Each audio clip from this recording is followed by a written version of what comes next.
pie. And someone said, "I forget how southern. You forget how southern the show really is until someone mentions a moon pie." You know what's funny is I have a plushie of a moon pie box. Oh yeah, I've seen that. Yeah, I've I've got seen one of that. those. Oh, what was the other? It was called 1973. And this thing goes shut up. What is No. that? Oh, because I'm trying to watch the video and it didn't, It's like an ad beforehand. Yeah. Yeah, because the show started. Yeah. Yeah. So, speaking of the Hey, South, we're live, by the way, guys. But go ahead, talk about the South. if you go south of me, you have this stuff called Ale 8. It's a soda. And I'm going to get flack on this, but it's disgusting. It must be. It's too north. It's too north for me apparently because I've never heard of it. It's very sweet. It's gross. It's nothing but sugar. Yes. It's like drinking a bottle of sugar, literally. I've had You all are northerners. You all are northerners to me. Northerners, because he's down there in Florida's Floridians. Hey, I used to live in Florida, so yeah. The South to me is Publix and. Actually, we don't even have a Publix up here. We have Hy-Vee. We've got a Publix, but they're not very common, at least in my area. Well, the Publix is coming to our area. Oh yay! Have fun with that. We're just now in my relative area getting Wawa. Oh, Wawas are great. We don't have a Wawa, but we're getting a Publix. The thing is, though, down where I live, it's mostly sheets, and we were in a Wawa up in Norfolk when we took our honeymoon cruise for the first time. Everyone bragged about it. It's like it's a pallet swap sheets. There's nothing here I can't get at Sheets. I never go to Sheets because they're so expensive. So it's like there's nothing here at this Wawa that makes it special. So you talked about Wawa and Sheets. Yeah. I have no idea what either one of those are. They're like Walmart's a gas they're like Walmart of gas stations. Yeah. Like a couple levels below a Buc-ee's. If you ever seen a Buc-ee's truck stop, it's kind of we have Buc-ee's. So it's like maybe like 2 steps down below a Buc-ee's. Yeah, but the Buc-ee's that we have near us is like an acre. It's huge. Yeah. Wawa is a gas station that you can eat at without food poisoning. Exactly. You can go into Wawa and be like, "Oh, this food's actually really good. I can actually survive off this." It's not one of those gas stations that you go into. Well, there for a month, I was murdered someone in the backyard. When I was in my early to mid 20s, I worked for a retail chain called Rose's, which is a very regional chain down here. And they were having a big tent clearance sale, and I was the one elected to go run it for a month. Well, there wasn't much to eat in the area, so I lived off of Circle K hot dogs for about a month. I'm telling you, they're not bad. They're not bad, but after a month, they get kind of boring. You know, I miss having Circle K. We don't have any around here. It's sad. What is it? United Dairy Farmer. You guys know what that is? Yes. Yeah. We carry United at one of the local stores. I see it all the time. All right. Well, that's the hot dog I just had, and it was fine. So now that we've had our hot dog talk, yeah, I don't care. Let's talk about what these hot toys are that you purchased just recently here, Brett. These two green rooms. Oh, Brett, you're buying hot toys now? Yeah. That's pricey, or they're stolen. You might want to get some clarification. Well, first of all, I have a pretty good collection of hot toys, figurines that I purchased. Okay. But no, this week is more the newer wave that's coming out, and I was able to grab, like last week I was able to grab the 2 aerial bots, and this week I was able to grab the 2 Constructicons. So,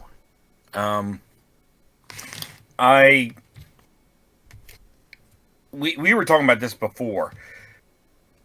The price differences. So you have Bone Crusher and you have Scrapper. Okay? And the only thing I can see the difference between the two is that Scrapper comes with this big gun for Devastator and some more paint apps. He does come with more paint apps than Bone Crusher. And I kind of understand that, but also looking at the G1s, he had more paint apps than Bone Crusher before, and guess what? They were the same price. Here's the thing. The Hasbro team has gone on and said that the main reason that Scrapper is at the Voyager price point is because of the engineering necessary to support the weight of Devastator. Because without a frame system involved, they had to put those heavy-duty ratchets that will serve as Devastator's ankles to keep him from collapsing. So, we've talked about this before on RFC. This is going to be one of them things where you can't see that $10 price point difference until you get Devastator together, and he doesn't crumble like a house of cards. Then you'll see why Mixmaster and Scrapper are going to be these Voyager price figures. Class. Well, that's what I was Yeah. going to add. So I guess we're going to expect that Mixmaster is more expensive. I get that. Yeah, So because they're deluxe size. Voyager. they're deluxe size, but they're Voyager price point. Okay, you remember when Studio Series Hot Rod came out? People have, well, even as far back as Siege Shockwave, people were calling it like Deluxe Plus, where the figures themselves weren't much bigger than a Deluxe, but they included a lot of accessories. Like Studio Series Hot Rod was the Voyager price point, but he had a lot of accessories with him.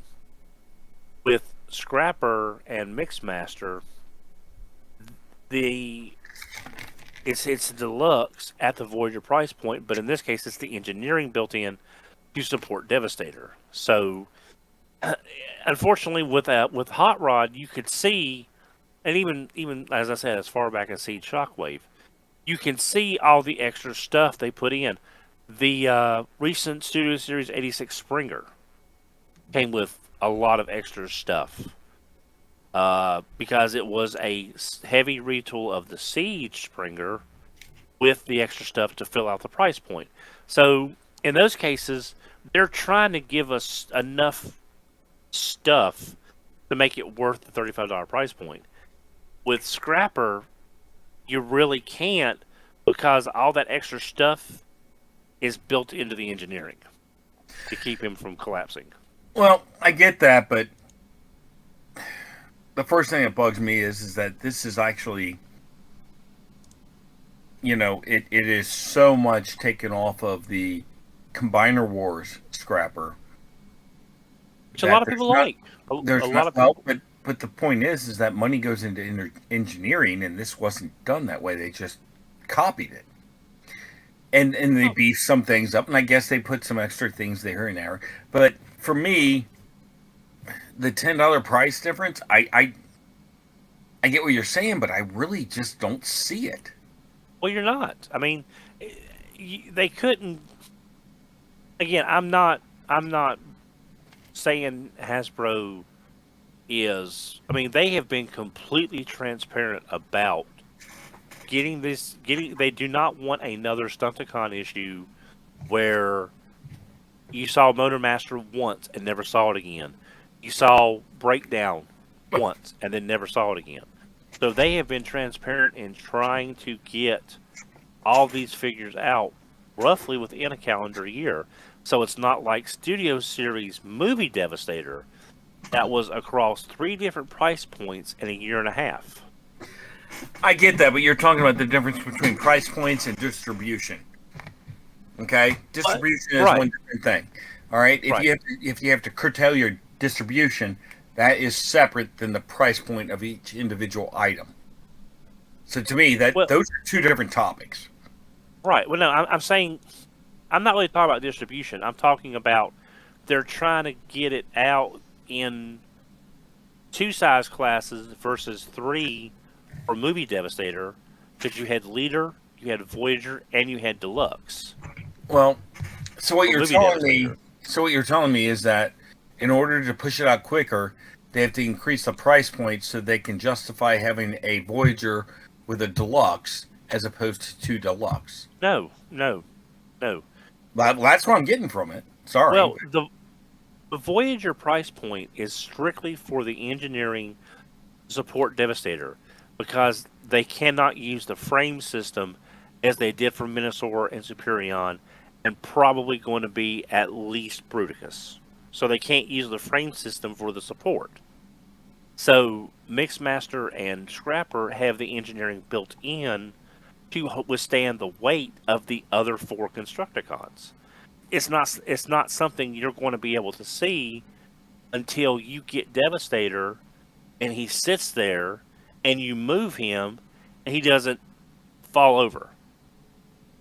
That's kind of what you're going to have to wait for the payoff. The biggest thing I seen between, like, I understand where Don's coming from with the engineering, because you have the whole "I'm a little teapot" pose you can do with him because of the way the Yeah, I ankle mean, joint thing if works. you listen to the ratchet in that Scrapper, it's pretty hefty.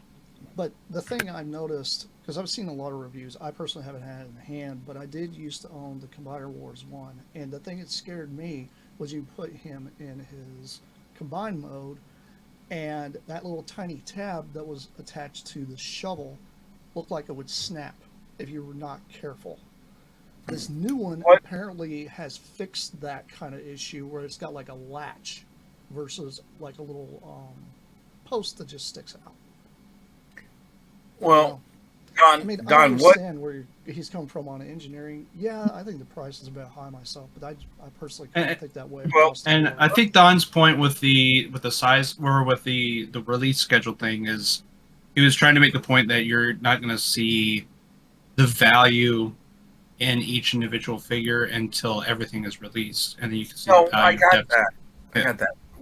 What click ratchet were you talking about on Scrapper?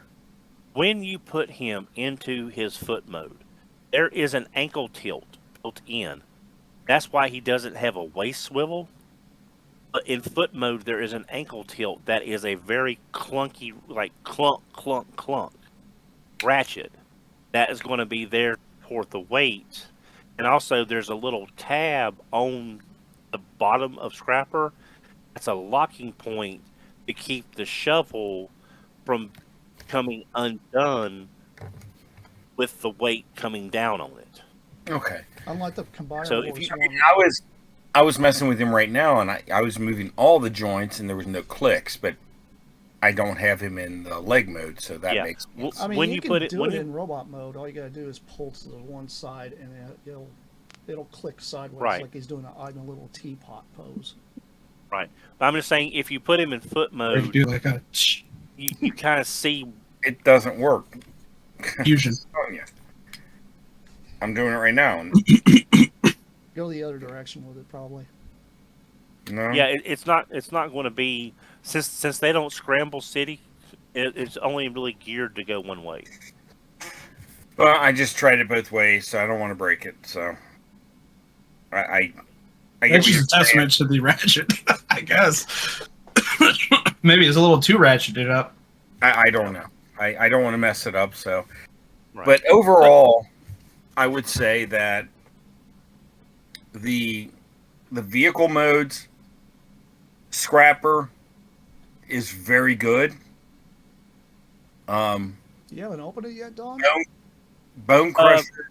I've got 2. I'm doing a set of individuals, and I'm doing a Devastator combined one. Oh, okay. So this is just easier to get to than the other one. Yeah. but Bone Crusher in vehicle mode is a little chunky monkey. As he always has been. But that's why I was like, well, he kind of was, but you know what? He kind of ate too many Big Macs, so he's chunky. He's always In- been dumpy and chunky, though. In robot mode, once again, Bone Crusher is he's chunky. He's like a stout little pot-bellied pig. I mean, he's just dumpy. Scrapper, I think he looks really good. So, if you want to say, well, which one do you like? Yeah, I definitely like Scrapper. Well, he's $10 more. I get that, but you know what? It really looks good. The extra paint decos really make a difference, and I really wish that they would have just went ahead and did that with Bone Crusher, but they didn't. And that might have something to do with the price points also. I mean, I'll be honest with you, they're sort of trying to go for the anime, like the animation look, and they're trying to keep it look, as basic as it can.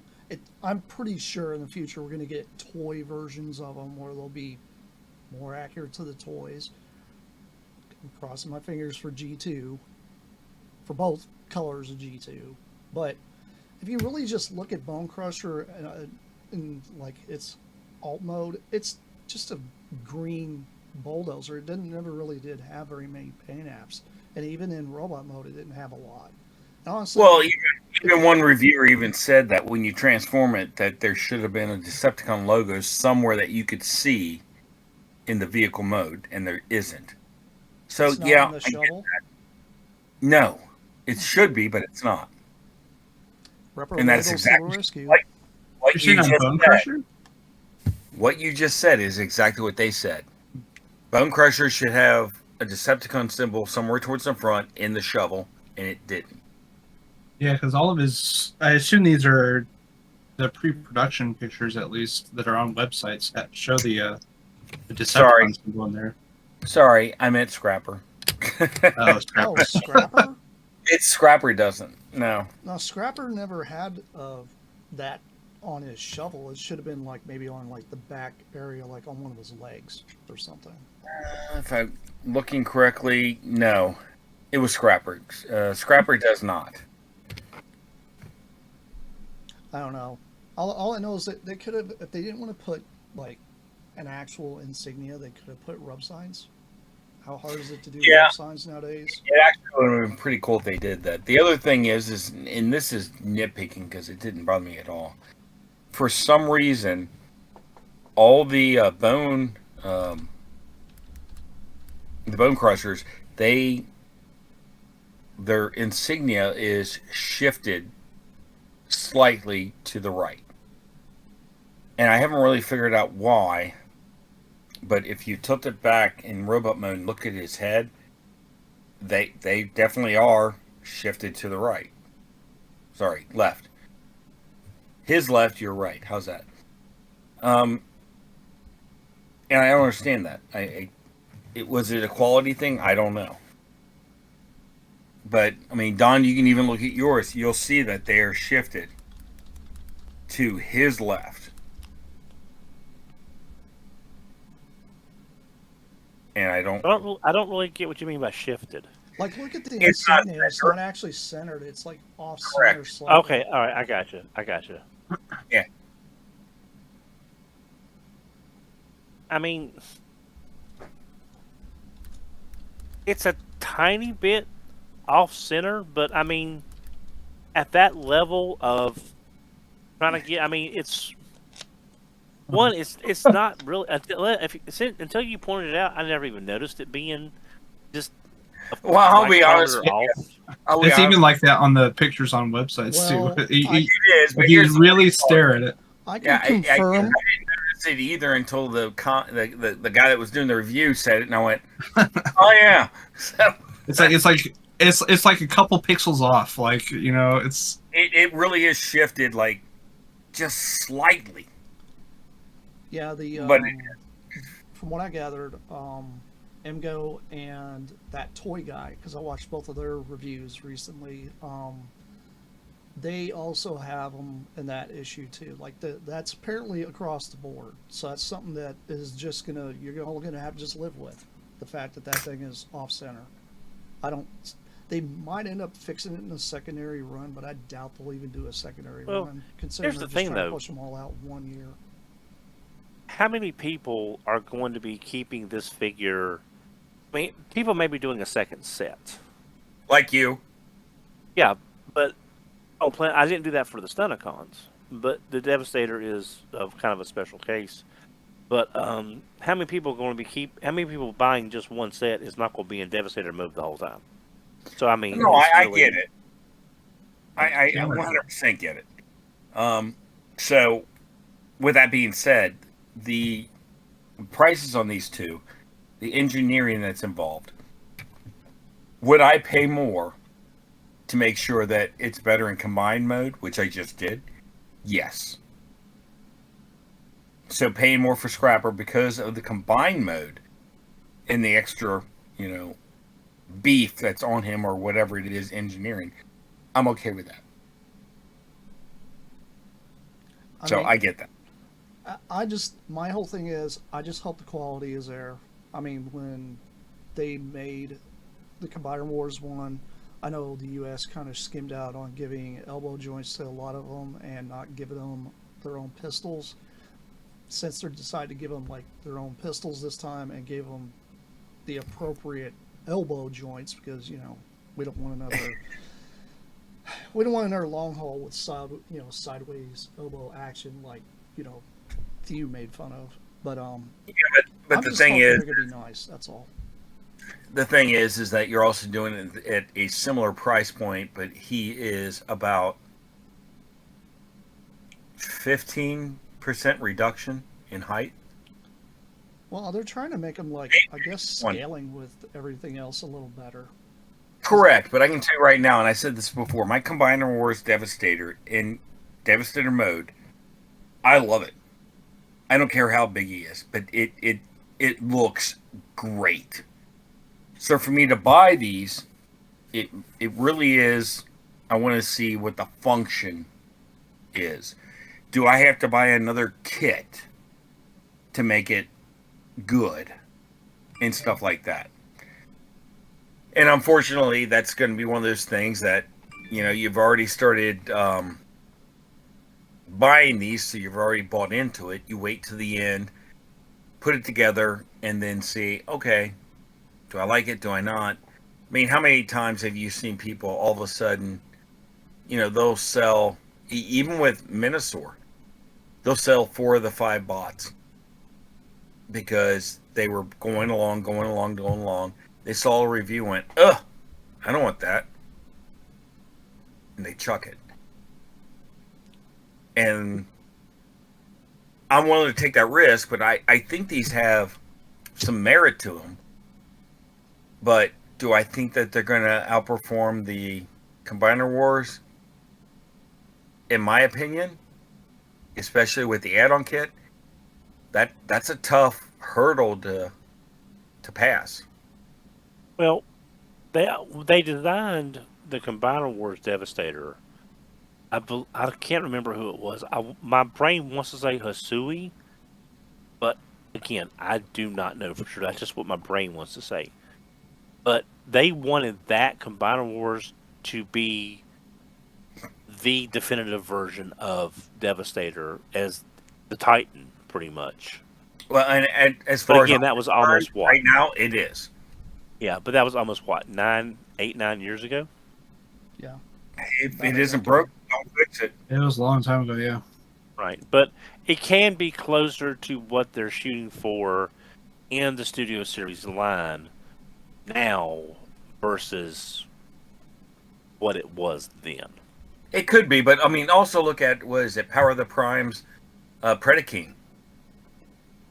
Dude, that thing is amazing. And then, yes, with the upgrade kit, it brings it to a step further. It is, to me, the definitive Predaking. So it would be hard pressed for them to send something else out at a lower price point and beat it. I mean, when it comes to the combiners, I'll be honest with you, I don't know if we'll end up seeing another Predaking. I mean, You never Piranacon know. didn't. There's not very many people that even have Piranacon when they redid that in the Combiner Wars style. Right. So, Yeah, but that one was horrible. but the thing is, a lot of people were wanting that, and that's Right. the first time Well- we've gotten that in Well, years wait, since the wait, wait. reissue back in early Wait. 2000s. You're talking about this, and they just, finished the Leo Kaiser, which is a combiner, which looks amazing. Okay, so they have the ability to do it. It's in my opinion, when they do these, Hasbro Pulse, GoFundMe, and that's what it is, GoFundMe. They pick the obscure stuff and say, we're going to throw it on the wall and see if it sticks, and it did, and it has almost every time. So the obscure stuff does sell. It does sell, but like you said, it's a GoFundMe. It's not going to sell at Right, it's retail. not mass market. You're not going to sell 100,000 units of it. Right. Right. I mean, HasLab is for those characters that either need more plastic, more mass, or needs to be funded specifically for that figure because they can't take the chance on making that figure at mass retail. When many carriers don't carry those Titan class figures anymore. The last one I saw That's true. in store was Cybertron Metroplex at Target one time. So And Target deeply I- discounts those things so fast, too. yeah, So so Masterpiece as well. I have Sorry. zero problem with HasLab because if we got figures, because on Death Czarus, they talked that they Yes. were thinking about doing the Death Czarus at retail from using Leader Class 86 Grimlock as a skeletal start. Imagine what that would have looked like at the Leader price point versus what it does now. So I'm just saying the HasLab stuff, whether you like it or not, whether you like the concept or not, they've already paid for tooling. But with the shape Hasbro's in, if they can get a guarantee that, yes, we can sell this product to these people, they put their money where their mouth is, they're willing to buy it. That's the safest bet for them right now. Everything else being off the table. So they know they can make money on this. So, and I'm going to make this a really, really quick, I try to make it quick, side topic. With that being said, I agree with that. HasLab, definitely, because I would not get the figures in the quality I've gotten them without that. I get that. Okay? With that being said, I'm looking at if I was a dealer and I knew that there was a limited run of something and I bought multiples of it, and we've seen it very, very easily in G.I. Joe, I can upscale the price and sell it. So you are hyperinflating the price of that item for the secondary market for those who either didn't fund it or were ignorant of it coming out. And so for the collector, to me, that's a bad situation. No, that's Does that make 100%. sense what I'm saying? That makes 100% sense, Brett. Because like the people that backed Lio Kaiser, like even happened with Star Saber, it happened with Death Czarus. People would buy multiples, and then turn around and sell them to, fund their purchase for the toy that they wanted in the first place. So that Exactly. happens consistently. That's something we can't ever avoid. Now, with the Constructicons like we were talking about, them coming out individually instead of a box set, that's the other thing we have to realize. Devastator was a box set. It wasn't individual figures. So that has to go into the price point as well when it came to what they're designing now. They're all individual boxes, they're individual You think packaging. they're not going to do a box set? You're kidding yourself. Right. because they've already done it with Minosaur. It's going to happen. Well, it's going to happen, but it happens toward the tail end. Well, And it if may they try and do a different paint app or whatever, and that's when your G2 can come in, which would be amazing. This is what kills me. I mean, I know we're talking about the Combiner Wars Devastator. That thing was also knocked off several times. It was even knocked off by the knockoff companies in G2 Yellow. Yes. Such a bad miss on Hasbro. They easily could have done this. That's proof with their own tooling that was stolen. Well, in my opinion, that had to do with timing. Yeah. Because Combiner Wars came out, and then when that tail ended, and they could have made repaints and everything, they had a lot of internal things going on. They had layoffs. They had this, that, and the other. So I get to see ideas, and I can't believe that at least one of those idiots wouldn't have thought of this. It got pushed by the wayside. Well, That's what and I agree. Like, I'll be honest with you. What they should have done is said, "Hey, Takara Tomy, do us a favor.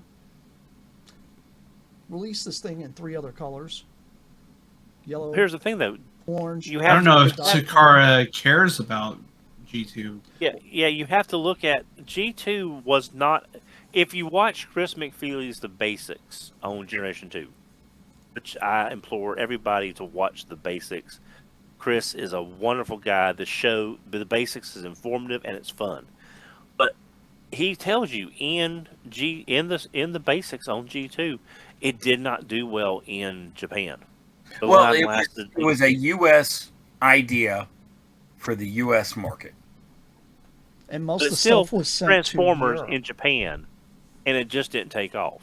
Right, because they knew they were trying to revigorate the Transformer brand in the U.S. to keep the toys going and all that, and it didn't do so well overseas.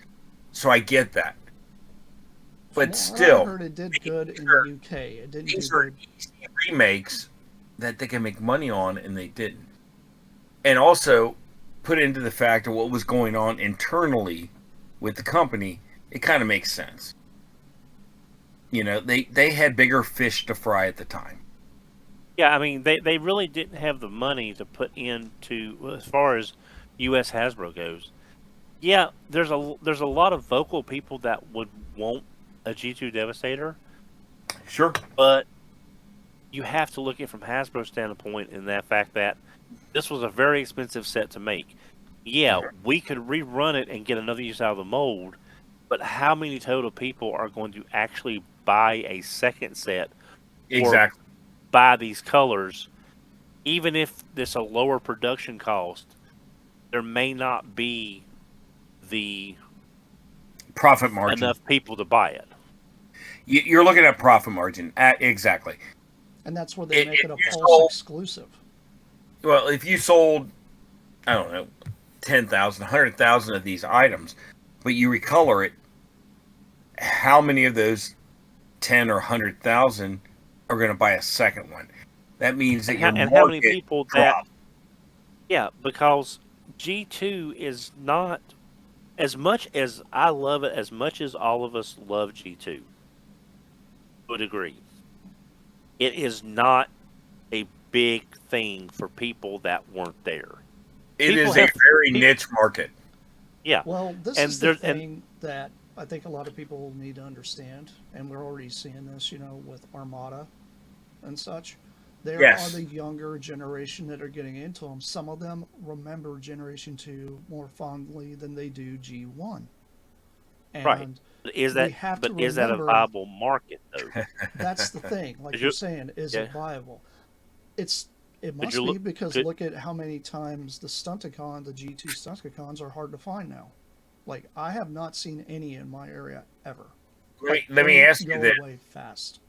Let me ask you this: is it because of the wanting of G2 or the distribution of G2? I think it's both, actually.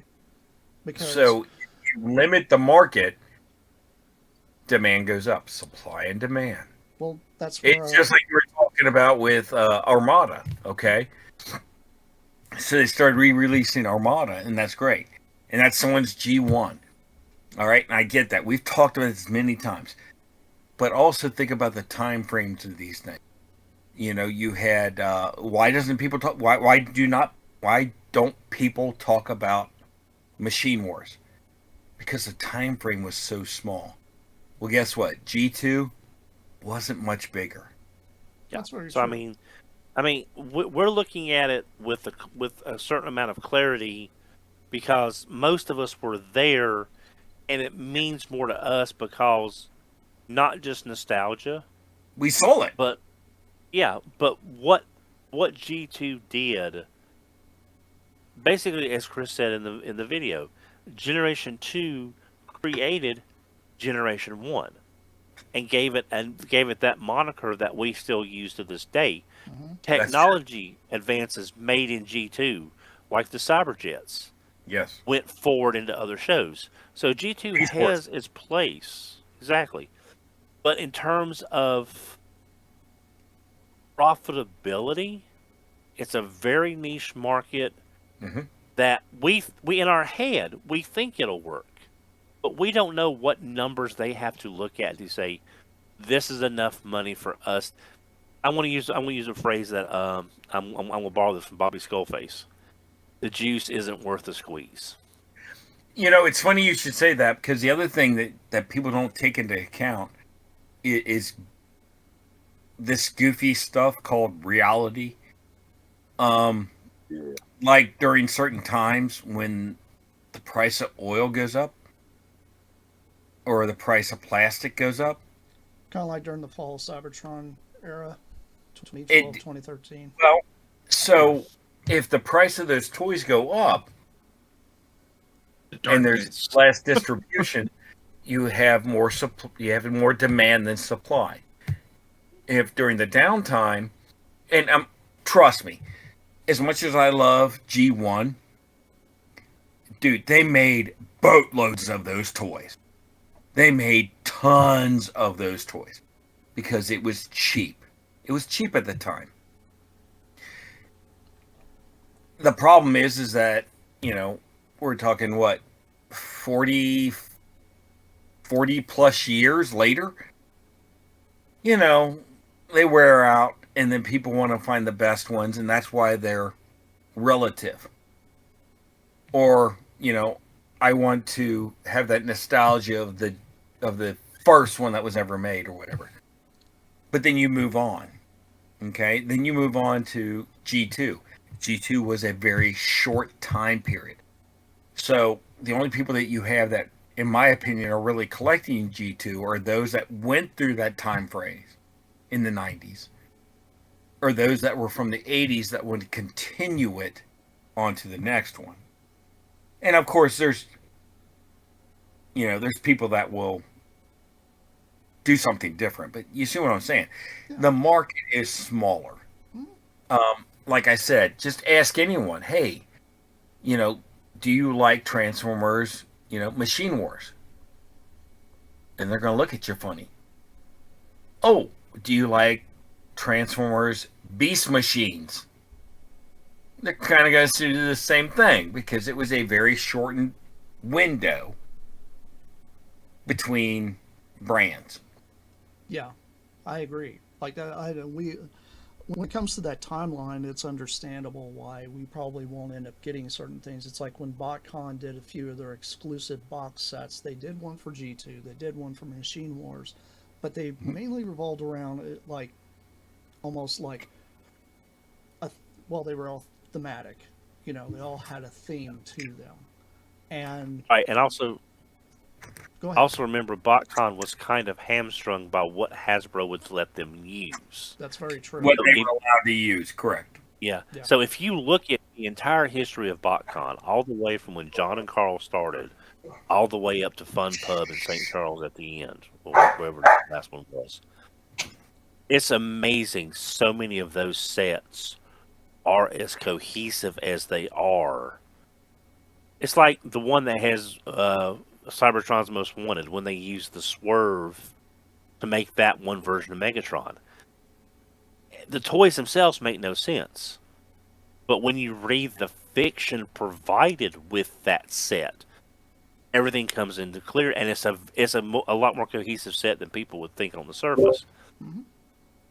I'm So that sorry. Which set was that? I had to step out. it's, Sorry. it's the one where they used the because see, remember, Hasbro could not give us the breakdown Voyager class. Well, the breakdown figure from Transformers Prime. It did not fit into Yep. any existing price structure, and so that's why everybody had to import it or wait for the Silas version if they missed the window for the breakdown. That's why we didn't get it, because it could not be made. But they were able to use it for the BotCon Megatron, Cybertron's Most Wanted. And again, that was a mold that they had available that they could use, but they couldn't put it out at retail. So again, it's very niche things, very specific set of circumstances that we can't recreate nowadays, because the economies, even then, as restricted as they are better than what they are now in some cases. Right. No, I agree with that. But I mean, also, if you want to extend it to timelines and the Collectors Club subscription figures and all that, it's the same thing. It really is. It's getting the money or the backers for the figure before you produce them. So And HasLab was just more on a, well, let's be honest. I'd say it's on a bigger scale, but basically what it was is because they took it over.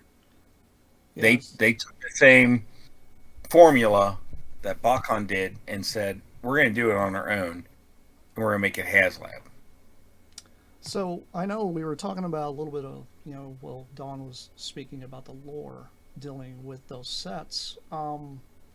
These 13 primes we have coming out, Yeah, let's get to the actual main topic.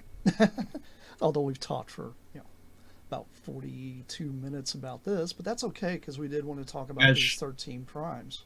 So much for that hour. Yeah, I know. Are you right? sure we don't want to talk about gas stations again? Hey, man, the hot dog was good. That's all I'm going to say. But anyway, we know that Megamus said something about getting Primus in hand. I know Don already has it. And Don's playing with it right now, apparently. No, the only one I That's I true. got He's got was Solus as well. So I got Solus. okay, so I you got got Solus. Okay, Yeah, so that's let's the only one I got. let's talk about these things and where their lore comes from, because yeah, MGO didn't understand that that's not a loincloth on Solus. That's actually a apron, because That's she a Yeah, loincloth. a forger's apron, blacksmith apron. he called it a 6 seasons of Forged in Fire finally pays off. I Yeah, just let's- thought that they were like hiding something underneath or something, but whatever. yeah, but anyway, that Solus Prime is pretty cool looking, in vehicle mode and in robot mode. From what I hear, the transformation's a little iffy on her, but I can what speak do you guys about think that. 'em? Well, let me ask you this. I that's the only one I have, and that's the only one I'll talk about. Okay. Did you have any problems with the arms? I had problems with everything. Okay. I had problems with the arms and the flaps, and they didn't. And I don't know if it was assembled or jostled in the transport or whatever, but I literally had the flap was crooked. So when I tried to fold it, and basically the forearm has a flap that covers the forearm and then becomes part of the side of the vehicle. Yeah, the Yes. part that pops off. And it not Yeah. only did it pop off, but it was crooked in the package because I flipped it straight down. I went to put the hand in. When I closed it up, it wouldn't close. And it was just, it was one of those. I had to get my, magnifying glasses out so the mold and figure out that it had popped off and it was crooked. So the quality, I mean, I get it. I popped it right back on. It works fine. Go ahead, Don. All right, I am going to be completely honest about Solus Prime. About time. So, Solus Prime is one of the best looking figures in robot mode. Her colors are immaculate. This is the kind of gold that we should get when a character needs gold paint, not that butterscotchy yellow that we tend to get, like Serpent OR wound up getting back in the day. But this is, We're looking at without a Metal doubt, Hawk. one of the worst Transformers I have dealt with since Generations Deluxe Class Galvatron. Yeah. The only thing. saving grace that this figure has, the only saving grace as a Transformer, she's not Prime Arachnid and she's not Blaze Master.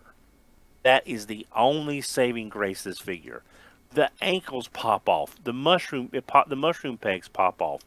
These fenders in vehicle mode, which are her shoulder pauldrons, are on an armature. They pop off.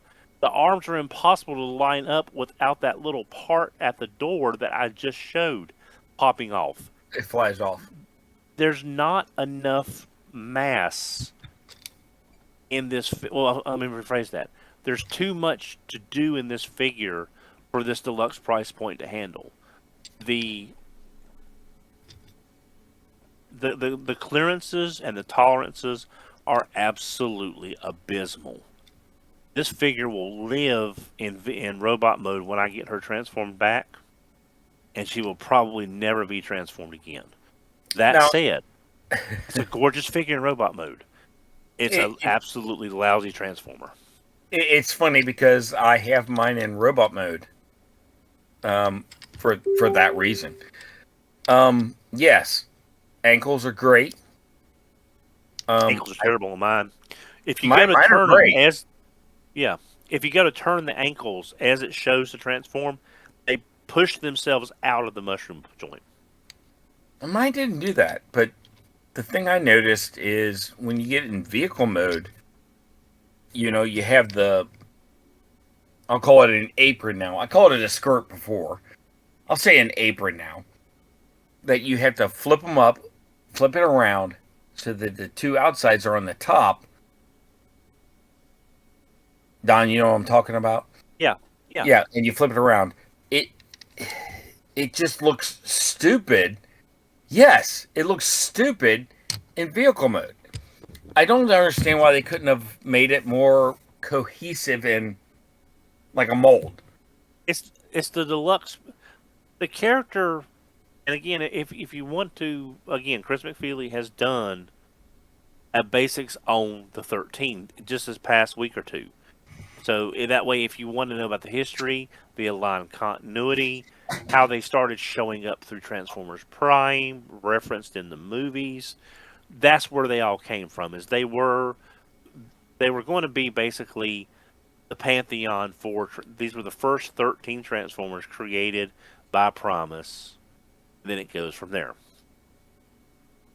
This character is a smaller character. She's very powerful in the continuity, but she is a smaller character, which is why she's a deluxe. There's just not enough. The Voyager would have made her too big, but it would have gave you, to a degree, more room.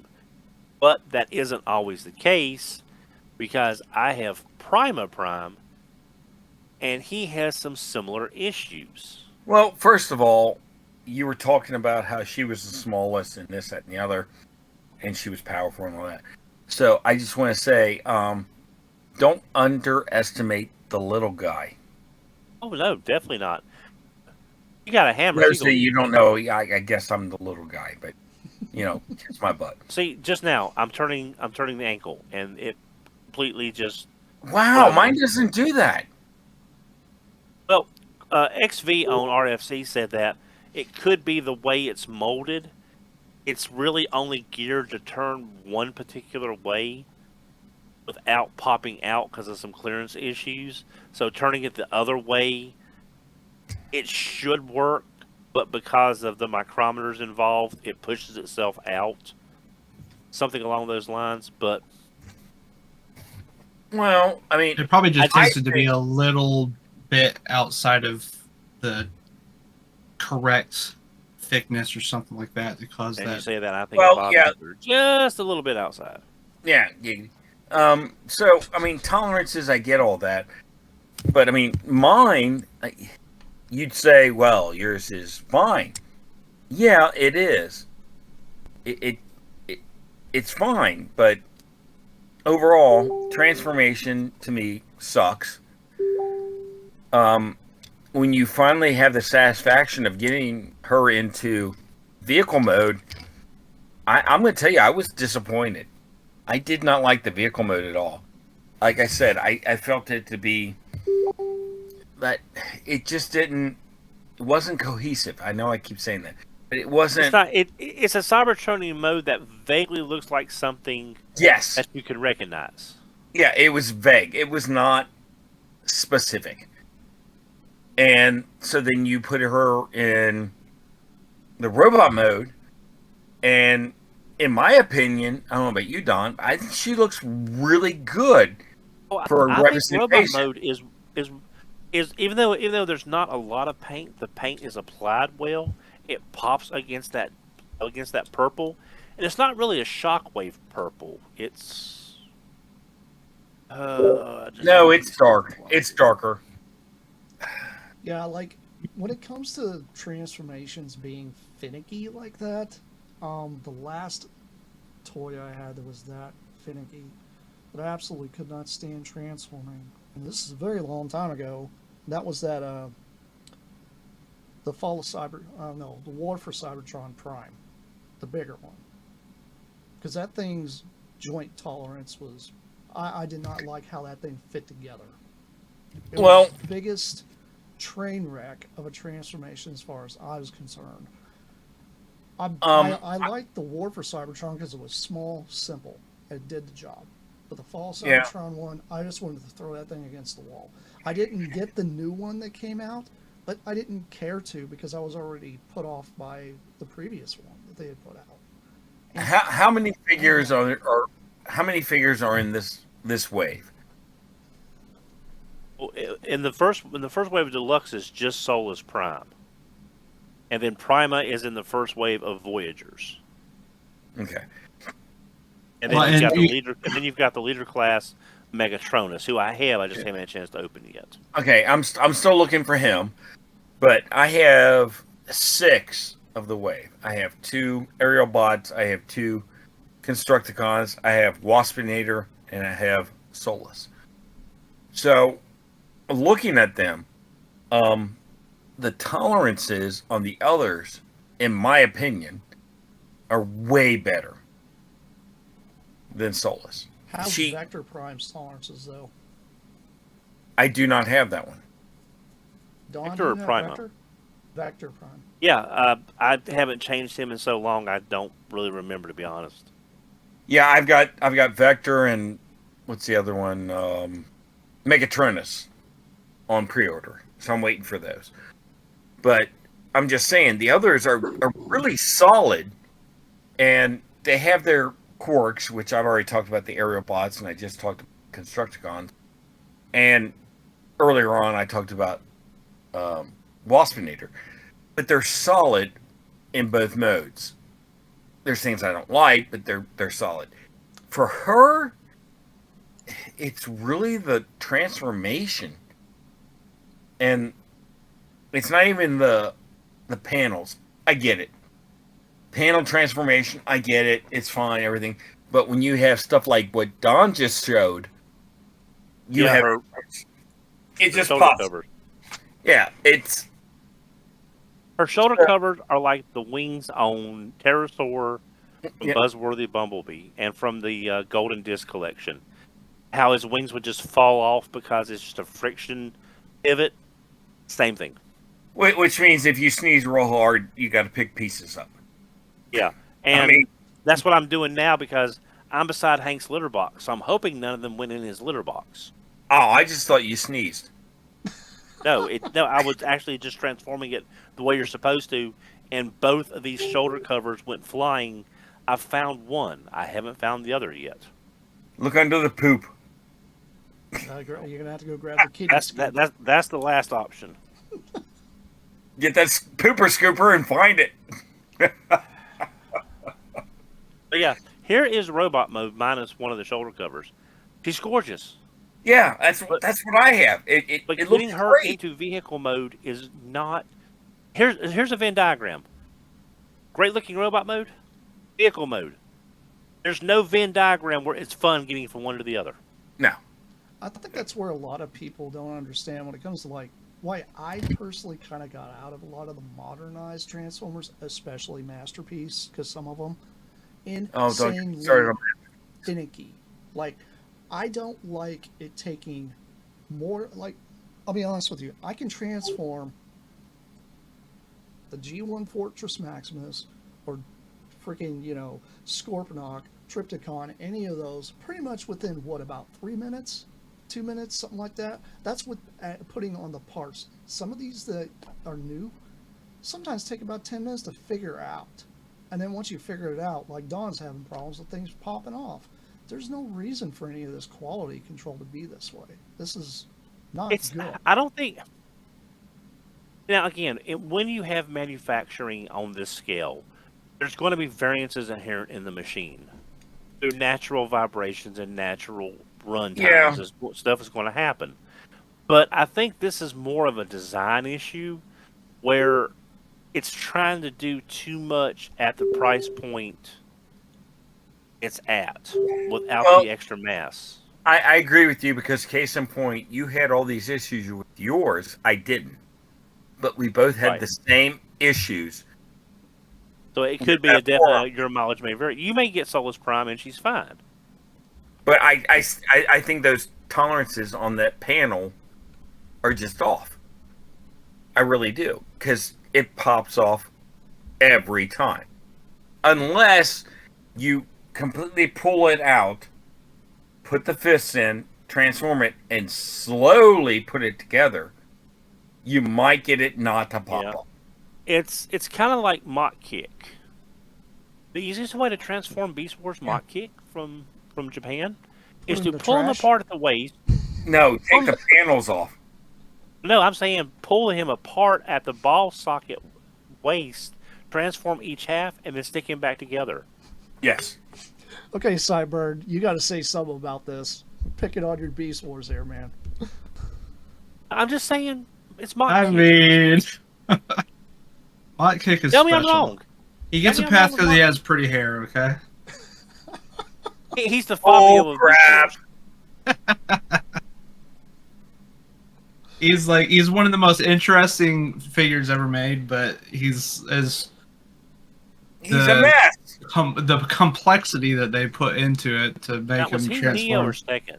Okay, so which one's worse? Mach Kick? Pretty sure Neo. Or Supreme He was Neo, wasn't he? Which one's worse?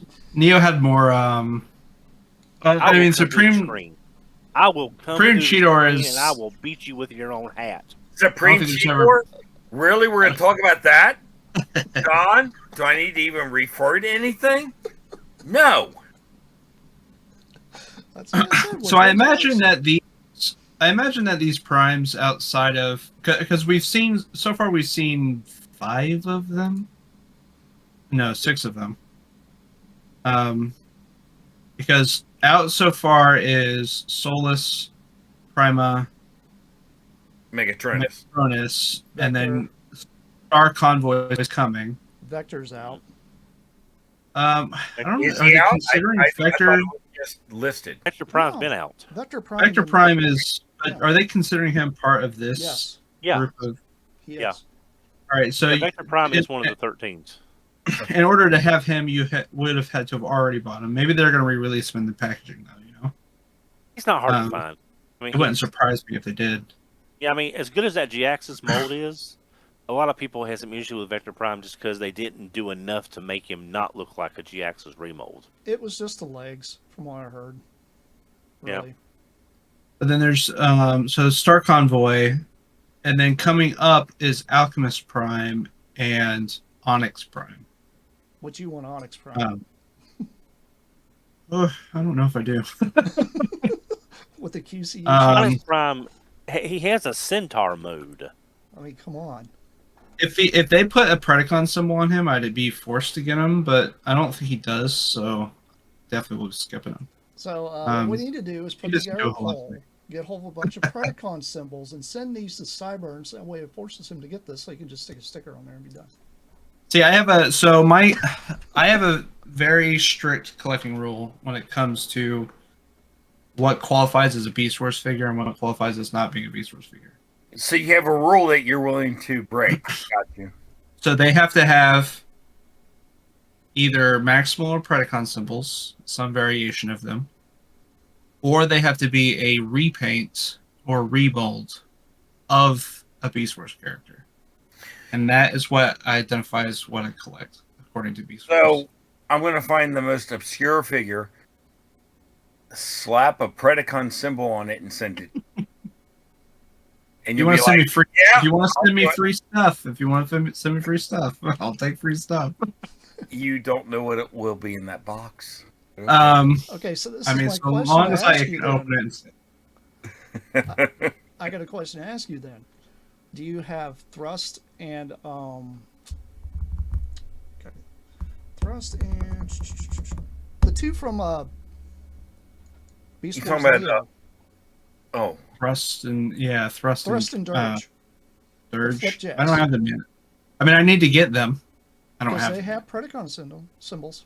Well, they are Beast Wars characters, so they are defaulted into Beast no, Wars. they are They're Machine Flipjacks. Wars characters, but that's beside the Well, point. what about that Megatron? Or what was he? Not Megatron, but what they call him? Was it Megaplex? It was They had a Megatron? Magmatron. not Magmatron. The one where they reused the G2 mold for that. Oh, it was Megatron. He wasn't. And they had Yeah, Megastorm. Yeah, Megatron and Megastorm. it was Megastorm. Megastorm. Yeah, And then he got turned into Gigastorm. yeah. Yeah. Do you have? I don't have those? either of those either. I need them. They are all on the need list. Okay, so Sorry. there's a lot of Japanese stuff then. Yeah. I was doing Machine Wars up and was confused. That's okay. But yeah, I mean, anything that's in a Beast Wars show is part of the collection, or will be part of the collection. But anything extraneous needs to either be needs to have Predacon and Autobot or Predacon or Maximal symbols, or be a Well, repaint. Something. i.e. expensive. Yes. So we've seen those those 6 from the Power of the Primes line. Well, my big thing was Um, I didn't really understand the 13 primes. Yeah. And I was hoping Don could help me understand the 13. Oh god, but the lore goes back to 3H. It does, but just keep it vague, keep it stupid for people like me, and explain, please. Okay. All right. I'm doing a lot of this from memory, and I'm old, so bear that in mind. Well, if you keep it short, I'm good. Okay. All right. Okay. Before the universe, there was the cube. No, I'm kidding. Basically, Jesus, Criminy. Primus, once he battled Unicron and imprisoned Unicron in his planetoid, where Primus was imprisoned in his planetoid, he began reformatting the planet into Cybertron. He knew that Unicron would not forever be entombed. So he created the first 13 Transformers with a fraction of his power to fight that war in his place. And to it, he made the 13 Primes. And they were the guardians of Cybertron when other beings were being created by Primus from the Well of Allsparks. So think of the 13 Primes as your Greek pantheon. You got your Zeus, you got your Hermes, you got your Hephaestus, you've got all the gods. It's just these are the first 13, the heavy hitters for Primus. You know, the League of Primus Avengers, whatever you want to call them. So that's basically it. They are the first 13 Transformers ever created by Primus to shepherd and protect the fledgling Cybertronian race. So, what were the names of the 13 primes? Let's see, Mo, Larry, Curly, Shemp. I haven't pulled up right here. So I guess also Shemp was a yes. I like Shemp. they've also done a Alpha Trion recently too, haven't they? Yes, yeah. Yeah, Alpha Trion's in there too. So Yeah. So you have Prime, Vector Prime, Alpha Trion. I don't know why doesn't get to be called a Prime. Solus Prime, Micronus Prime, Alchemist Prime, Nexus Prime, Onyx Prime, Amalgamus Prime, Quintus Prime, Leech Maximo Prime, Megatronus, and Star Optimus Prime. Did they really call him Liege Maximo Prime? Because I thought he was just Liege Maximo. That's what they have him listed Oh yeah, on listed. just for on name the synergy. for the marketing material. Yeah. I didn't think For Age of the Prime. Primes. I didn't think Optimus Prime was one of the first original 13s. He's not. So my understanding is it's like a reincarnation thing. Well, it's the thing is, in this Age of the Primes line, all the characters coming out in that line are descendants of the 13. We don't know how, but they're being marketed as in this Age of the Prime lines. They are descendants. So what you're telling me is Orion Pax, who later becomes Optimus Prime, was already Optimus Prime because he was one of the 13. Yes. No. Well, according to the lore, because I've been looking at this while we were here. That doesn't make sense to me. So I did see something in here that said that according to this Star Convoy's lore, or the lore of Optimus Prime as one of the 13, he apparently decided to be reborn from the Well of Allsparks later, and so he would be reborn as Orion Pax, who would then get the Matrix and become Optimus Prime again. That's what I was reading on the wiki. I think that's the lore for him. Two things. The most recent lore for him, at least. I get it, but two things. One, I don't trust wiki worth crap. And two, that makes no sense. You have the original. Then you have Orion Pax raising up and then becomes Optimus Prime. So Yeah, well, and I think it's wrong there. It's like, well, I mean, the lore of the Matrix has always been that it is like or it has been for a long time, that it is like a Conduit to Primus's power. well, yeah, well, and it's also got like the memories of past primes in it. Yeah. Well, So as we saw in G1. Yeah. Correct. So I'm assuming that. Yeah, well, And I'd have to read into it more. That the Matrix basically unlocks Orion Pax as Optimus Prime, and he regains his knowledge that he was Optimus Prime. Don, do you agree with that? Not particularly. Sorry. I don't either. I'm sorry. I'm kind of with you. They may be tweaking the lore for this. I don't know. But all I'm saying is the original 13 included Optimus Prime. The problem is we don't know what the original the 13 Primes was a thing invented before they ever said who the 13 Primes was. Yeah, it's been fleshed out and retconned and recreated so much. We're just going to have to see where this iteration goes and not worry about trying to make it fit into previous stuff. Because, like Crisis on Infinite Earth, for that way lies madness. Yeah. And that's where I'm saying I believe that what the current lore that they're using for this particular one has it to Oh, where it's almost a reincarnation sort of thing for oh, Optimus so we're Prime. doing alternate timelines. That's what it sounds like to me. Because I think the first time Optimus was listed as part of the 13 was in that book. Um, I think what was that? What was the name of that book, Don? Covenant of Primus by Yeah, Simon Furman, I I think that was believe. the first time all 13 were actually Yeah, named.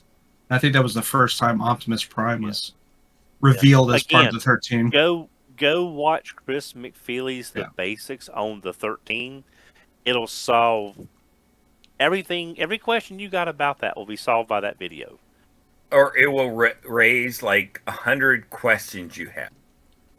But you'll have fun watching it. True. It's a rabbit. Kind of like our video now. It's Yeah. fun, but I don't know what the heck we're talking about. So I think in Transformers 1, it looks like in Transformers 1, instead of Optimus, it includes Zeta Prime. And then and other things it is So remember, included they Nova tweak Prime. this every continuity since they were created back in the Covenant of Primus, since they started doing the 13 in general. Every incarnation of Transformers has had the 13 slightly tweaked. It's going to happen to Oh, fit that narrative. here we go again. Kind The of like all okay it's again. kind I'm of going like to use Star Trek Mirror Mirror. Here we yeah. go again. No, Shattered not glass. mirror. Just Here we go.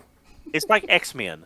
It's the all new, all different. Here we go again. X-Men. Same That's true. flavor of X-Men, but slightly tweaked. It is, but I'm telling you right now, Hugh Jackman's the only Wolverine. Boom, done. It seems like almost every time there is a complete list of the 13, whoever the 13th one is always changing. It's been Sorry, Sentinel, it's been Prime. Nova, it's been just someone called the 13th, and then it's been Optimus Prime. You know what? Honestly, if you definitively said the 12 and you said the 13th is number 13, I would respect that more than just plugging a character you want to sell this month. Look, And that's what I feel mean, like. I mean, that's what they're doing. To get Star Hasbro Conway out there. Hasbro has to make Optimus Prime the most important character all the Oh time. my God, that's all I hear is every assortment has to have Optimus There- Prime or Bumblebee. Hey, That's I'm not all. defending it. I stopped collecting because they kept making Optimus Primes. That is literally what made me stop collecting. So, and what made me cut down at just Beast Wars. Because I was like, Bumblebee. you guys make one more Optimus Prime. And they did. And I Hell stopped yeah, they collecting. are. Well, this is the thing. Like with And they've made about 30 of them since. with the Star Yeah. Convoy they have coming out, though, a lot of people don't understand what that little round ball thing is that goes in his chest on there. People don't understand. That's called the Zodiac. That's Like, his I crystal thought it ball. was a gumball. And that's the thing. Some people don't even know what the heck the lore is behind any of this dealing with So him he can read your becoming future. Star Convoy. That's supposed to be his ultimate mode, the final mode of Optimus Prime. As far as I'm concerned, after that, I've never watched the. you I've watched never Zone? seen the lore. It's No, Zone. I Well, have them. Well, Zone only. Well, the thing is, when you watch the did they release Zone in the? Hey The Don, you box want to set? get a drink? We can step out for a minute. Well, Did, I did think- they I did mean, they release Zone in the box sets? Yeah. Is it on Yes. US DVD? I think the Victory box set did have Zone on it. I can't remember. possibly, but it's I literally remember only one about the- episode, and the one episode doesn't even solve the problem. Like, there's so many things that happen after Zone that isn't even in that cartoon at all. You actually have to read the manga to find all this out. And there is, I think it was maybe about 3 years ago. They released the manga. They did yeah, all you- three versions: the Headmasters, Master Force, and then they kind of put Victory and Zone all in the same one for the third volume. but they are released in English here for the United States. You just have to look up Transformers manga, and you'll be able to find it on eBay pretty easily. But there are 3 different volumes, and from what I've gathered, the last one, because I personally wanted to try to get a hold of the volume 3 just because of Zone and all that. I always loved that storyline because it was like, this is the end of G1 period, like, as far as I was concerned. Like, that was done after that because it just kind of fit. But to me, I really, really think with them recycling the lore for the primes, because what were they called in the original comics, Don? Do you remember? Like, they weren't called the primes. They were called like the 12 something, but it wasn't the primes. No. You probably know what I'm talking Okay. about, but I can't remember exactly. I do, what they but I called can't them. recall. Also, Zone was not on the Victory DVD. It was just Victory. There was. I know no... you can find copies of it on YouTube. It was just one episode. Yep. Yeah. That should be hard to find. I wasn't sure. I can't remember Just if it was plug like a in my mini channel. I series actually or. uploaded it. It's on my channel, so just go through my archives. I know I have the. Shame on me. I have the Japanese box set that Shout Factory released. Mhm. I have only watched like 6 episodes of Headmasters, and I haven't gotten any further. Well, Headmasters has the best theme of all 3, I believe. But it's also the hardest one to binge because it gets a little, I don't know, samey there in places. But I guess they all do. This It is, never made me hate Daniel more than I hate Daniel now. well, here's something kind of funny. I believe Michael remembers when I got these. I've had these for some time, and I got these at a convention. These are the bootleg version Yeah. of all. I remember there used to And always these be have the horrible dub bootleg. what they call Blaster Yeah. Billy. You can't find Billy. these anywhere. And they're Star Dub. they're I was, horrible dub, but I love them to death. I was reminiscing with someone the other day about how before the convention here got too big, there was always the bootleg booth that had all the bootleg DVDs. they don't set up here anymore. It's become a little too mainstream to have the bootleg booth. It sucks because bootlegs were amazing to get at conventions. Sometimes it was some of the coolest stuff you could get was at a convention because somebody had to make it to bring it because it wasn't actually produced. Like those were all dubbed, but I don't know any other way of getting them besides through a bootleg means. Like I don't know anybody that has copies of these. I've heard some people have problems trying to find them even online to even watch them. So go figure. And there's the end of your streaming services. Like they can't compete with that kind of stuff. They won't show the bootleg nonsense. But when it comes to the 13 primes, there's a lot. It's so confusing, almost like it's just too much. I think sometimes. When they originated them, though, they did it with was it when Power of the Primes came out? Is when they originated really to try to push the prime thing. Oh, yeah. And that's one thing I want to bring up is that one of my oldest friends, Fred, found that on Prima Prime, when you put him into his vehicle mode, if you don't put the chest flap down, the Titan Master Prima can drive him. There you and go. other people have found ways.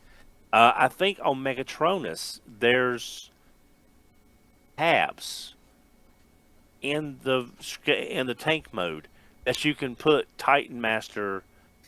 Because remember, in Power of the Primes, the Titans, the 13 were hiding as pretenders. Those figures, so far on some of these Power of the Prime figures, can loosely interact with them, which is either extremely hidden engineering or just the way it all worked out. But I found it kind of interesting that you can actually have Prima Prime driving Prima Prime. Okay, so that kind of makes me you wonder, know what? how can you plug one into Vector Prime? Because if that's the case, I'm going to get a hold of Jaxus because I have a lot of those little Prime Masters. So I'm going to see if maybe I can shove like, I don't know, one of them up inside the cockpit of Jaxus. Kind of. Well, with enough heat applied, you Heck can. yeah. Well, I got Yeah, the well, super it's like, glue. I've got hot well, glue. I do have a heat gun. see, it's like the old joke, you know. Can the Dinobots combine? If you hit them together hard enough, yes. How Duct do tape. I fix my TV with a hammer? There you go. That's very true. We get one of those blenders from the old Will It Blend channel. Oh, I remember those. That was funny. I remember he blended one of the '07 Bumblebees, the old Camaro. I remember people being upset because that was when they were hard to find because they didn't anticipate the popularity of the show, and he was over there blended one on his YouTube channel. Heck yeah. So anyway, you know, as far as the primes go, we're going to have to wait and see how this train ends for this incarnation of the 13. Hasbro must have a lot of faith in it, with them making the entire focus of The line. this line your Age of the Primes. It also gives us a chance to see how these characters are, how they progress, you know. So it's going to be interesting. But I think the best thing to do if you're new to this, just take this as it unfolds. Go back, watch Chris McFeely's video. If you can find the Covenant of Primus by Simon Furman, get it, and then read up on how this all began. But again, it's going to have different flavors every time it comes up to fit the narrative they're doing. So Because it's been around now it's been around for a long time. It's just yeah, it it's was been around never really since around the start of Transformers Prime and what? it's never been 2010? fleshed out. Yeah. Well, So, I mean, if it's the 3H, I think 3H Comics was or 3H Productions the first ones to yeah, come up could with be the concept before of then, it. So yeah. Yeah, right. that would be before that. So, if you want to end with a topic, I was thinking. So, one of the things we wanted to talk about was Dononomics. How do we get the stuff we want as cheap as we can get it? And Okay. Don just like pulled himself up right to the screen. He knows. No, The okay. first thing I want to say, I'm gonna go before you. I'm just gonna say that Target was having 30% off, and that's when I got Solus. Mhm. I think I paid $15 $17 probably. Yeah, it was like $15. So you gotta find that deal, and I will Right. send it over to Don. Okay. I have been collecting roughly since 1984. A long time. Yes, I will be 55 this year. I was there when all this started. And I have learned through the years is that if you're going to collect this stuff, you have to be as smart as possible with your money. You're not going to be able to do it all the time because that takes a lot more effort. And the more effort you put into it, it's diminishing results. So what you want to do is this. If you buy online, look for people that offer free shipping, reduce shipping after a certain point. If they have shipping codes like TF Safari, if they offer rewards points like Show Z Store. And again, you're looking at overseas sellers versus domestic sellers. But as an example, I recently completed the Iron Factory Lyle Kaiser, which is a legend size. Sorry, Lyle Kaiser, and by legends I mean roughly core class, a little bit bigger. Think of like the small Scout class figures from your movie line, something along those lines, or Bumblebee from today's studio series, about that size. Domestic retailers were going anywhere from $49 to $69, $79. Josie Store was around $39 to $49, and you get reward points. It's not much, but you do get reward points when you buy. Also, a lot of their things do have free economy shipping, or you can pay a little bit more for the air with tracking.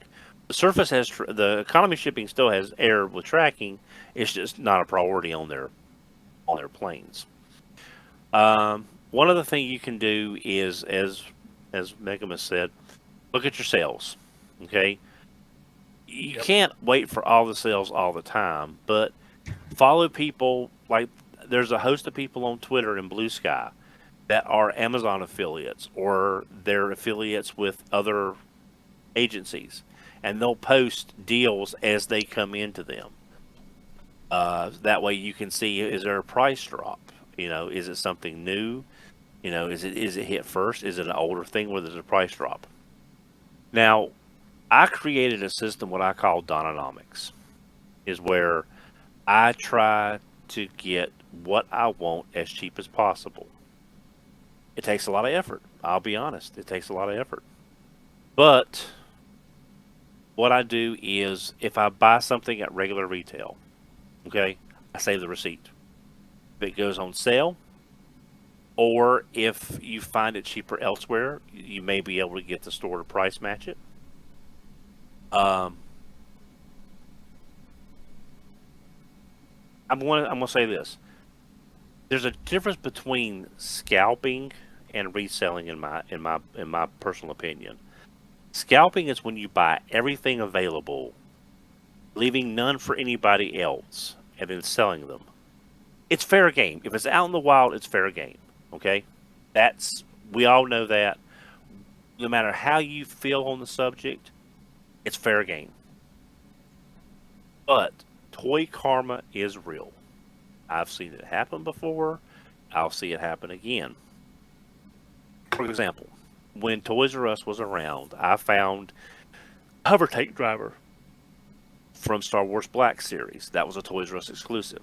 They were $19.99, $22.99, something like that at the time. They had 8 on the peg hook.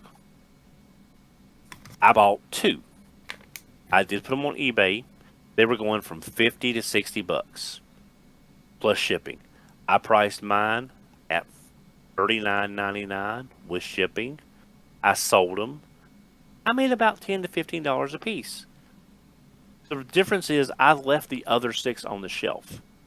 And with that money that I made on that, I was able to buy whatever Transformer at the time I was looking at with nothing really out of pocket, because I had covered the cost of the figure, and I made enough to cover most of the cost of the Transformer I wanted. Now, I did go back a week later. The same 6 were there. No one had bought any at all. So I bought one more, and I put it on eBay. I made another $15, which I used towards another figure. So, yeah, I mean, if you find something like that you can make some money on, and if people on, like, say, eBay are willing to pay that extra to have it in hand, either they need that character for their collection for a very specific reason, or, like Toys R Us, maybe their Toys R Us went out of business, was one of the earlier ones. Maybe they don't have one. I have friends on RFC whose nearest target is 2 hours in any direction. So I try to find stuff for them at cost. So, again, it's just trying to, if you're going to buy this stuff, spend as little as you can, but don't be stupid about it. And then that way, when you look at your collection, you can say, I don't have retail in a lot of this stuff, and you'll feel better about collecting it because you did make effort to save what you could and still enjoy your hobby and not be an asshole about it. True. So, I would like to go next Go ahead. to be the opposite.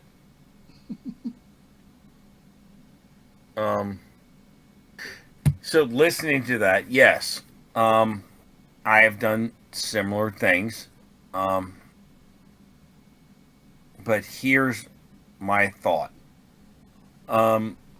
If you see 6 of an item that has not been reviewed, it's brand new, and all that, I would buy all 6. And the first thing I would do is I would go to my friends and sell them at cost, which you would do naturally. And then the rest I would mark up to try and cover my toy, which is essentially what you said. Yeah. And my reason is the ones you leave behind, you have reviewers and stuff like that that want to profit on those toys. Great. They can do that. Why should they profit because you left it behind if they're just going to make money? Ultimately, what someone's going to spend is what it is worth. If the money goes into the reviewer, Hasbro, or myself, what does it matter? And I get it. I could be the mean guy. I get it. You could call me a scalper. I don't think I am, but yes, that's how I look at it. I can And again, understand that. it's shades of gray across. I mean, what one person does, who they feel is legitimate business, another person may see is like, hey, you found this figure, you should put it out for everybody to buy it at cost. Sure. Yes, in one case, that's very true. However, I have been screwed many, many times by saying, hey, y'all, I found this. Cost plus shipping. Someone messages me on Twitter and says, hey, I'll take that. Can you wait till next week when I get paid? I said, fine, no problem. Send me your address. I'll figure out the shipping and let you know. I never hear back from them. I never get any money. They never get back with me. So Well, I have waited a week. Again, this is not everybody. But I in get that it, time, but that's different tactics on selling. right, right.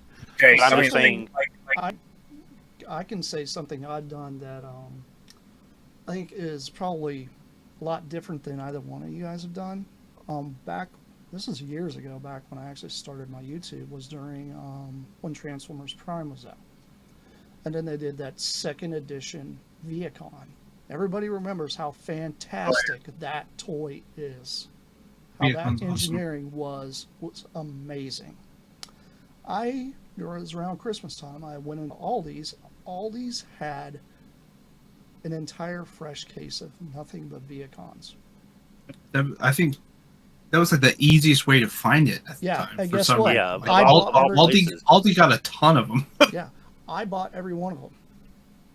And when I bought them, I kept one for myself, and I did giveaways on my YouTube for the rest, out of my own pocket, to give people the opportunity to play with that toy. So am looking at it from a completely different standpoint. Being a YouTuber, doing that type of thing, I don't just do stuff like me. I quit trying to chase, I'm going to be first. Because, let's be honest, Toys R Us is going to be first now. That man's gotten pre-production stuff consistently from Hasbro lately. You're not going to be able to beat him. And I'm going to call Prime versus Prime. That dude can jump off a cliff. He's been a scalper, a stealer, whatever he does. But what I do have to say is the fact that people that do reviews because either A, they're trying to make profit, or B, they actually like what they do. Me, I like what I do. I have never went out there and bought stuff just to be the first guy. I actually, when I did my Generation 2 Menasor review for the Combiner Wars one, I was the first guy to put it out there because no one else had gotten it yet. I don't know how I got it through BBTS before everybody else, but I got it through BBTS before everybody else. And that night when I got it in hand, I did a review because I wanted to get it out there because I was excited. I generally had the excitement. And it wasn't just to get a review out, it was to show the world how awesome this toy really was. I know some people don't like that, the Motor Master, I get that. that's besides the point. The point is I did it because it was something I actually have passion about and enjoy. Now I do know there's some other reviewers out there that have in the past just went down a toy aisle, stuck their arm out, and knocked everything that came in their cart, reviewed everything that was on the shelf. I don't think that's a cool thing to do either. If you're not actually passionate about this stuff, if you're just doing it for reviews and clout, find something else to do. Because all you're doing is hurting the toy community. When it comes to stuff like Don's talking about, being smart with your money, do that. Like Brett's talking about, if I can hook up some friends of mine and maybe make a little money back on some stuff, cool. If he doesn't want someone else in the area to get a review of it, that's fine. But most of the time, people that are trying to review stuff are buying it offline. They're not going to walk in a brick and mortar store to get it before. Because normally, brick and mortar stores are going to get it at least a good couple weeks after people's gotten it through the mail. So that was just something I wanted to chime in and tell you guys that I have done. So I want to do a follow up, but I'm going to wait until everyone's done. So go ahead. So Cyburn, what do you guys say about all this? I don't save money. Nothing wrong with that. Pre-order it, get it as possible, stick on my shelf, never think about it. But I mean, that's not entirely true. Like, I think if you have if you never need the newest things immediately, you have patience. There is a point where new stuff will dip. You can get it cheaper, but that sometimes is a waiting game. And sometimes it's not a waiting game that pays off, but Yeah. it is a FOMO possibility. is real, people. What's that? FOMO is real. Yeah. It is. But I mean, like, all of us have went to a convention and found something in a bag and a bin that we were excited about and got for super cheap. So you never know. Sometimes those dig bins, you're gonna find gold. Don't walk by a dig bin at a convention and think, oh, it's junk. I mean, it's not junk. Most of the time, you're gonna find some. Okay, it might be missing one or two pieces, but most of the time, you're gonna be able to source those parts. Depending on You might have to depends dig on through a what it is. lot, but you'll get there eventually. Yeah, and you may get it dirt cheap. So I mean, there are ways. You might go sit. You might go sit on a local comic book store's back room floor for 2 hours piecing the figure together. I've done that. Yeah, I think me and I've done that too. me and Michael Yeah. actually partaked on that a couple times doing that kind of thing. Speaking of comic book stores, Back in Time Comics and Toys is also another place you guys can go. They have an online eBay store. And if you go to their Facebook, if there's a particular thing you're looking for, ask. I know that they get in Transformers quite often. If you follow their Facebook, they are adamant on dropping photos of stuff they get in as hauls. Just recently, they got a bunch of Masterpiece stuff in about a week ago. So if you guys are interested in trying to find that kind of thing, go ahead and go to Back in Time Comics. I have a QR code up so you guys can scan that as well. So, but I think since we've gone for an hour and 38 minutes, that's okay because we were talking about God hot dogs. bless it. Hey, your hot dog thing had to take up 20 minutes. Sorry. I liked it. Hey, that's okay. The one thing I wanted to say is, yeah, I'll be the bad guy. I will. Yeah. I'll take whatever is on the shelf that I think people want. I will hook my friends up, and then I'll sell the rest. It's the evil of collecting. I get it. So I'll be the big guy here. You know, it is what it is. What is something worth? It's worth what someone's willing to pay. That portion, set it aside. I get it. It's a bad pill to swallow, but it is. But my big thing is, you know, I've reached out for people to find stuff for me because I don't go to these stores anymore. I haven't gone to a store in probably 10 years. I rely on other people to help me complete my collection. So, if I had to say anything is grow your community. Grow the people that you trust and can help you to complete what you want to do. And it doesn't matter. It could be Transformers, G.I. Joe, Voltron, whatever.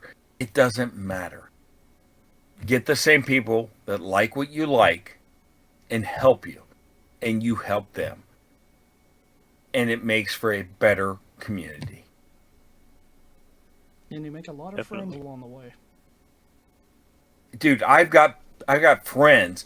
I have friends in other states, and I don't travel outside the states too much. Sometimes I do, but when I do, it's always, hey, I'm going here. Well, I live near there, and I've had them meet me at the airport and welcome me and tell me the best places to eat, places to go, and all that. And I've done that many, many times. And it's like, my wife even says, how do you know that? Through toys. Just through toys and being honest and open and making that connection. You have to make that connection. Our society is really introverted, and I get that. But you have to put yourself out there from time to time. And yeah, maybe you might get burnt or whatever, but you're going to find good connections. These three guys right here, I didn't know until I reached out. And every one of these three guys can say the same thing. You didn't know until you reached out. It's very true. And everybody here's hooked each other up in some way or form.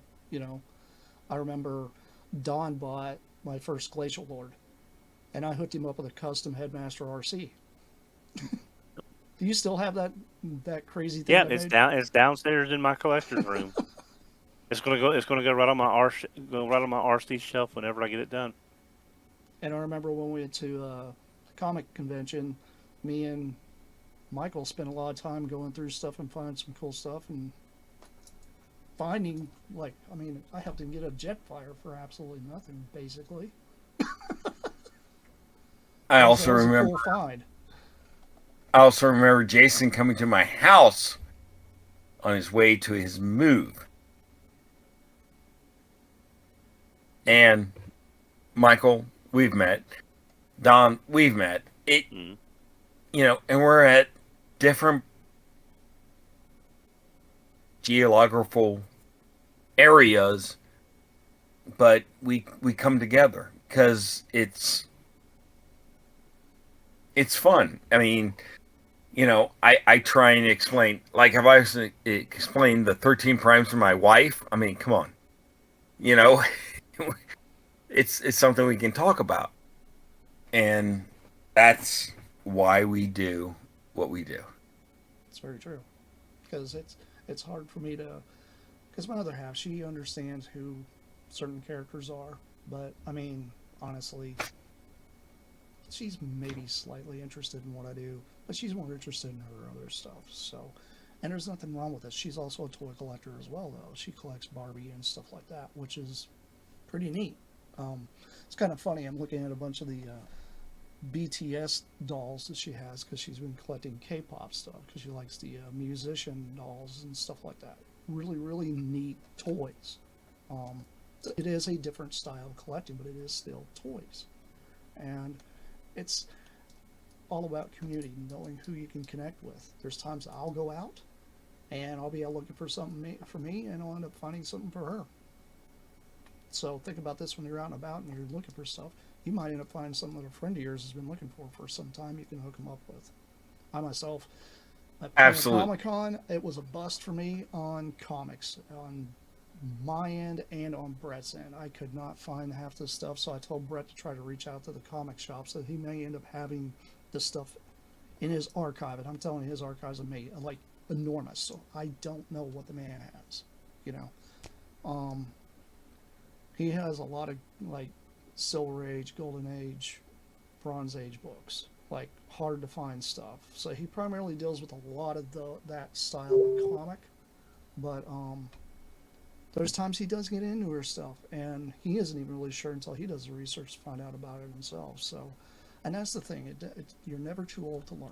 You're never too old to help each other. You're never too old to hook each other up. Put it that way.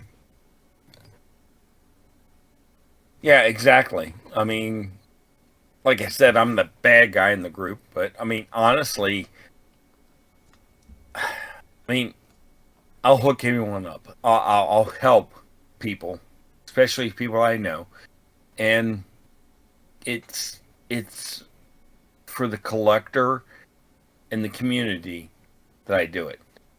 You know, I mean, am I going to take a $10 toy and sell it for $100? No, but you know, it, if I sell it for $20 and I pay for mine, it's kind of like, you know, everyone does it. It's taboo. Everyone says it's scalping. It's not. It's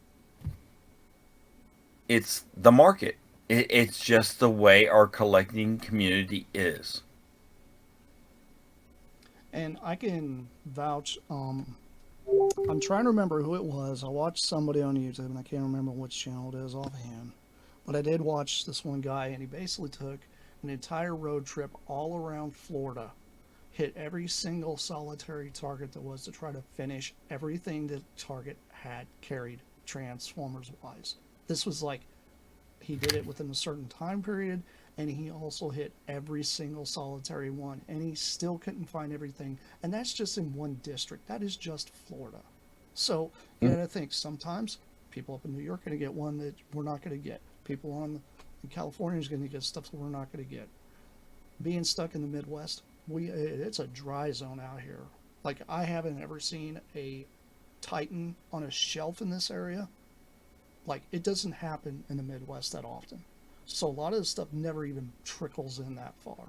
So keep And I that mean, in like, mind. Location is a big thing. I had I wouldn't have any of the Beast Wars, like the toy deco Beast Wars from Kingdom, from those 4 packs from Target, if I didn't have someone else in a different state send them to me, because I never saw them. I never saw them locally. They just did not exist. I never even saw a placard for them. But you know what I can So, find everywhere on the shelves here? That stupid 86 Bumblebee. Like 2 or 3 rows of them half the time at Walmart. I'm like, oh, dude, I why? remember when Target had that Cybertron mode, that Bumblebee line that they had. They had that Cybertron Bumblebee mold come out. Mine had like 150 of them on an end cap. And I was like, why are there so many Bumblebees? I'm like, I think someone ordered incorrectly It's bad because there were so distribution. many. It's just But you bad know what? They all distribution. disappeared. It was, And you know what's sad? They probably disappeared and ended up in a Ollie's or something like that. A lot of this stuff's or going to end up in Ross or Marshalls or something like that. a lot of it ends up in discount stores. That's what happens with a lot of the big box stuff. So some people are like, well, don't buy everything that's on the shelf. Well, if you've been there months upon months upon months and you're still seeing the same figures that you've seen there, they're obviously not That's going to another thing. sell in Like, that area. So there's nothing don't wrong don't with be it. afraid to walk into your local discount store every now and then. Yep, Let me ask you something, and we probably need to wrap it up. of course. Yeah. So, if you collected coins,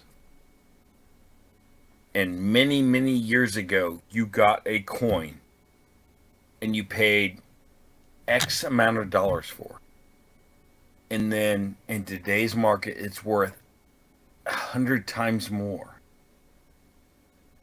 and you sell it for 100 times more, are you a scalper or are you a collector?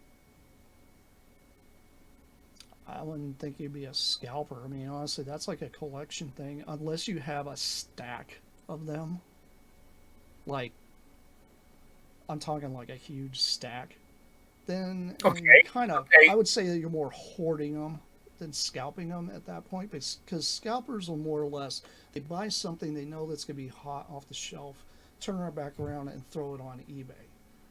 Somebody that buys, like you're talking about, that hangs on to them for an extended period of time and then sells them, that's kind of a hoarding style thing, I So would say. if someone for years collected G1 Transformers, put them together, made them complete, and sold them, are they scalpers? Oh, No. no, I mean scalping is comes with a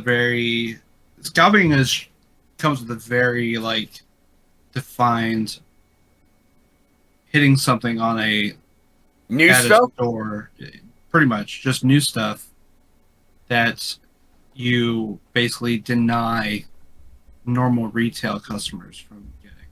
It's like And take, usually it is only to resell at a much higher markup. it's take for instance, I hate calling out Hot Wheel collectors, but I'm going to have to here. How many times do you see Hot Wheel collectors be there the second when a case is brought out on the floor? They're wanting to get through there and get their treasures. They're wanting to go through there and grab everything. Like, take those Transformer crossover ones. Never once did I see Optimus Prime. Never once did I see Bumblebee. Never once did I see Ultra Magnus on the shelves ever. But there was a spot for them, and I guarantee you somebody had showed up early when the boxes were there, Sure. snagged every one And of them, grab bought them, put them on eBay, and the Bumblebees were only what, like $1.50, and then they turn it back around and sell them for $20 a piece. Absolutely ridiculous. That's scalping So- to me. That is so- absolutely scalping. So the reason I ask this is Ragu Overlord said scalpers come from a place of greed and control. That was the last thing he posted. Mhm. And I'm sitting there thinking, okay, I've bought many collections, pieced things together and sold them. Did I make money? Yes. Is that greed? No, that's just Yes. I mean, Is that control? Yes. it's that would just be reselling, and I mean, and there's different stages to it. Scalping is definitely it's a denial of retail, and you're not really if you buy a collection full of stuff that's been out of retail for 30 years, you're definitely not consider scalping. Now, you could get into a territory where, like, I see these guys. A lot of times, the guy will have like a collection of 300 Trypticons, and it's like, why do you have so many Trypticons, right? But just so you know, Jason, you can see the chat when you pull it I up just- like that on I don't know why on the why live does it do stream. that? Why is it doing that? Silliness. But yeah, so there's scalping, there's hoarding, there's reselling, there's all these different things that kind of come to that can they negatively affect and they positively affect different people.